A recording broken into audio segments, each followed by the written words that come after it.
Hi everyone! Welcome to Mr. Queen PH at ito ay isang astrology reading for you. Meron tayong full moon in Aries ngayong September 29, 2023 at 5:57 p.m. Philippine Standard Time. So if you're living outside of the Philippines, i-check nyo na lang kung kailan yung eksaktong oras at araw ng full moon sa inyong lugar. So this is also called harvest moon kasi ito yung panahon ng pag-ani, no, or culmination ng mga nasimulan natin way back nung March 2023. Pero bago tayo magsimula, ipopromote ko lang ang aking mga power bracelets. Ayan, so this is for attraction of money, abundance, prosperity, love, intuition. Meron din tayong mga for protection, mga anti-evil eye, anti-inggit. And then meron din tayong for balancing your chakras. At meron din tayong mga intention oils, multi-purpose oils for setting your intentions. And then, meron din tayong spell jar for protection and prosperity. So, lahat po yan available sa ating Shopee. Link on the description. Let's continue. Itong full moon in Aries is also a super moon, so malakas ang energy nito. Ang tema ng full moon in Aries is to let go, to release our ego na minsan kasi hindi naman kailangan nating ipaglaban lagi na tayo ay tama. Sabi nga, choose your battles. Kasi may mga pagkakataon na nasasayang lang yung energy natin sa mga bagay na hindi naman talaga makakatulong sa atin, sa pag-unlad natin. Let's say, pinairal mo yung init ng ulo mo and hindi naman makakabuti sa'yo yon or doon sa tao na mapagbabalingan mo ng init ng ulo. Pwedeng magresulta lang yon ng problema or issues or conflict in the future.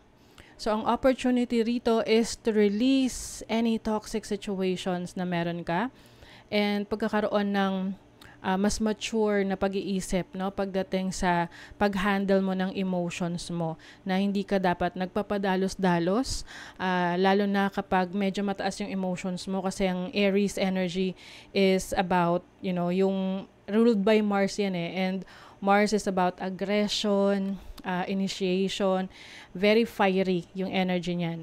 So ang goal dito is to embrace yung side mo na may mga pagkakataon talaga na medyo mataas yung energy mo when it comes to dealing with your emotions, lalo na kapag natitrigger ka. So that's why kailangan you need to control your energy, lalo na kung alam mo na panandalian lang yung emotion na yun, 'di ba?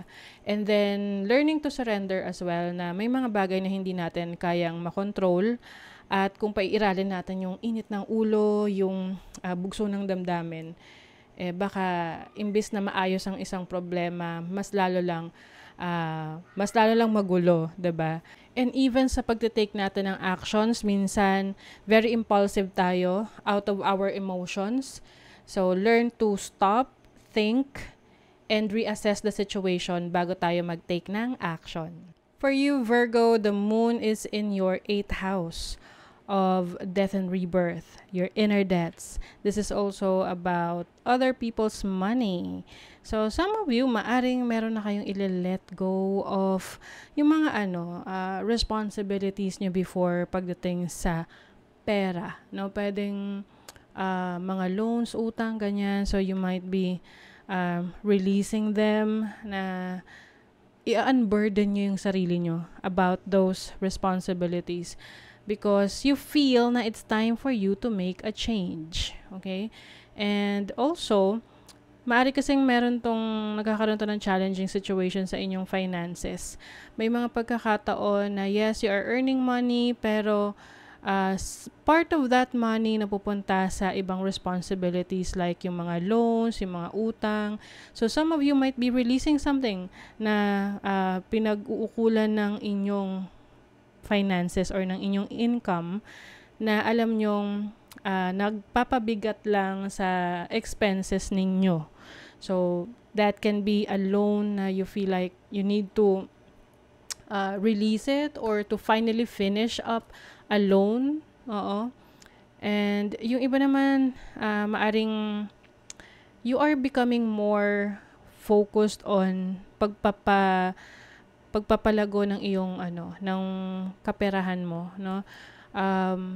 I also see someone here na pwedeng magbebenta ka ng gamit, property, para makapag-raise ng funds for a business, or pwedeng just to pay off all your loans or your debts, no? Ganyan. And then, also, meron ditong challenging situation for some of you when it comes to dealings with the other countries or sa ibang bansa. Lalo na if you are working abroad, some of you are feeling a little bit down, no? Pagdating sa situation nyo sa abroad. This can be yung kayo nag-immigrate, emigrate, or kung nag-migrate kayo sa ibang bansa. Maaring things are a bit challenging for you when it comes to your finances, or yung income ninyo a bit challenging sa ibang bansa. So I feel like you are going to look for an opportunity na kung saan mas magle-level up yung inyong income. So, yung iba may pag-aaralan, no, ng mga bagong knowledge. Parang mas i-maximize nyo yung inyong energy, yung panahon ninyo, yung capacity ninyo para mas maging productive, no? With the Two of Coins, so this is balancing two areas of your life or balancing your finances. Pwedeng may multiple sources of income ka. Kakaroon ka ng multiple sources of income. May mga inaasikaso ka. You also have the Four of Cups. Yung iba sa inyo, hindi nyo na nabibigyan ng oras at panahon yung sarili ninyo. Because of the pressure that you are getting sa paligid ninyo dahil sa mga responsibilities na meron kayo. You also have the King of Cups.